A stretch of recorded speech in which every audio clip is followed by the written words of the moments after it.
Nasihatu Ibrahim, le conseil de Ibrahim. Nasiha, c'est un singulier, mufrad, et le pluriel, nasaihu. Wa kana Ibrahim yaqul. Donc Ibrahim disait. Li walidihi. Donc là, il y a deux mots.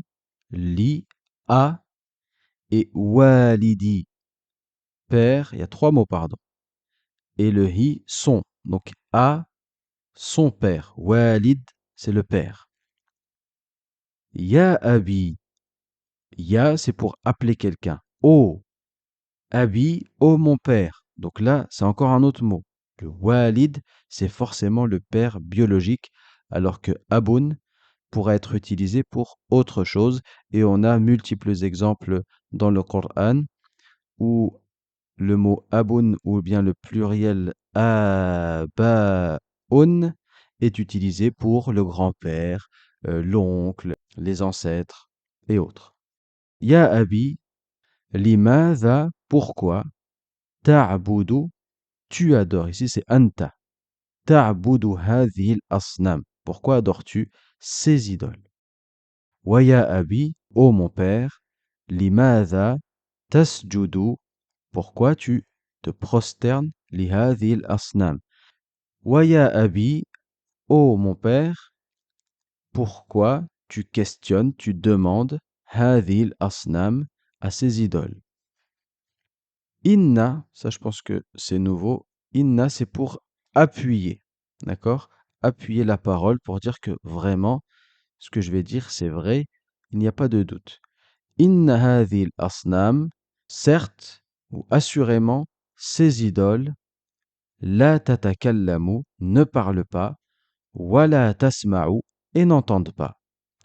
Wa inna hadhil asnam, et assurément, ces idoles, la tadurru, ne causent pas de tort, wa la tanfa'u, et ne sont pas utiles. Wa li ayyi shay'in. Attention, il y a deux mots ici. Il y a le li ici tout seul. Et ensuite, il y a le mot aïe. Donc, aïyoun, ça veut dire quel. Et le lam, il pourra avoir plusieurs sens. Ici, c'est le sens pour. Sous-entendu, pour quel. Li aïyi. Et shay'in, c'est une chose. Son pluriel, c'est ashya'u. Donc, pour quelle chose? Sous-entendu, pour quelle raison ou pourquoi, tout simplement. Tada'u, le mardi, c'est wada'a. Et yada'u, c'est le mudari'. Ça veut dire poser. Et ici, il est conjugué avec anta au mudari'. Anta tada'u, toi tu poses. Wali ayyi shay'in tada'u, pour quelle raison tu poses, tu déposes laha. Il y a deux mots encore. Le lam qui veut dire pour et ha, on avait vu que ce pronom, ça veut dire hiya dans le niveau 2. Et ici, il fait référence à quoi? Il fait référence à l'asnam. Pourquoi? Parce qu'on a dit que le pluriel d'objet était accordé avec le singulier féminin.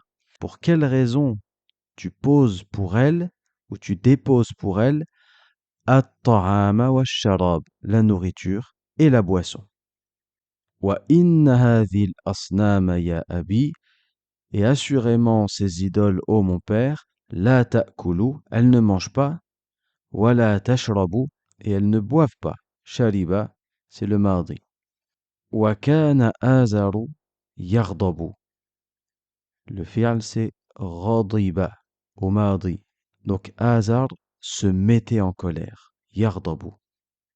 Wa la yafhamu, et il ne comprenait pas. Le mardi c'est fahima. Wa kana Ibrahimu yansahu li qawmihi. Le fi'al c'est nasaha au mardi, qui veut dire conseiller. Donc Ibrahim conseillait. Conseillait li qawmihi. Il conseillait à son peuple. Qawm, c'est peuple. Et hi, c'est lui. C'est huwa, ça revient à Ibrahim, évidemment. Donc Ibrahim conseillait à son peuple. Wa kana an-nasu yaghdabun. Et les gens se mettaient en colère, se fâchaient. Wa la yafhamoun. et ne comprenait pas.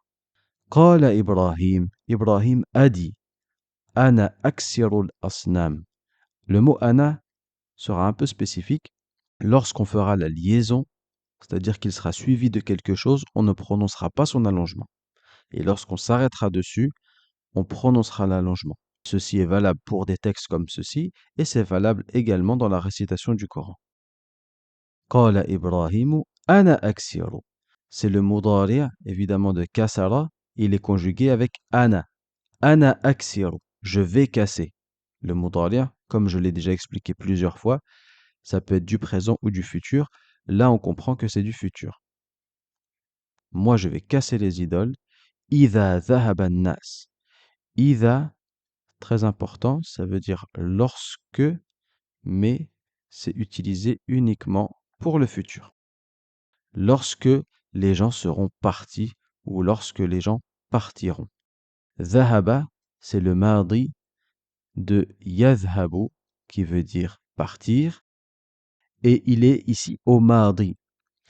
Donc dans la logique, on aura envie de dire ils sont partis, les gens sont partis. Sauf que c'est que le mot idha est utilisé pour une condition.